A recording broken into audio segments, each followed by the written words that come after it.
اینجا کره جنوبی و یکشنبه تعطیله. آرام خونه رو دید و اشاره کرد، گفت تا یه ماه دیگه میریم خونه‌مون. از آبربان کمی پول نقد برداشتیم و رفتیم. آبیرم شروع کرد که بخرش. یه باکس هم رو زمین بود، جورا فروش هم ایستاده بود. اینم سوشی فروش محلمون.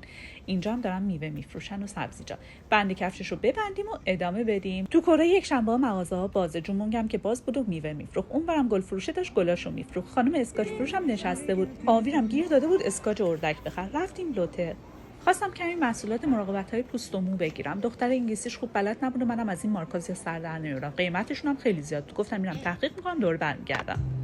بعدش رفتیم که غذا بخوریم. آویرم که این می‌خواست بره سوپرمارکت. اینجا هم جایی که میستن سیگار میکشن. یه نگاهی هم به موبایل انداختیم و رفتیم سراغ باربیکیو کره‌ای. بعدش اومدیم بیرون، داشتم میرفتم این سگه اومد طرفم، خیلی ناز بود. بازم از این صحنه‌ها که خیلی دوست داریم. بعدش رفتیم کنار رودخونه و یکم قدم زدیم. یک هفته تعطیلات مرسه آویرم تمام شد، فردا باید بره مدرسه. اینم از یک روز یکشنبه ما در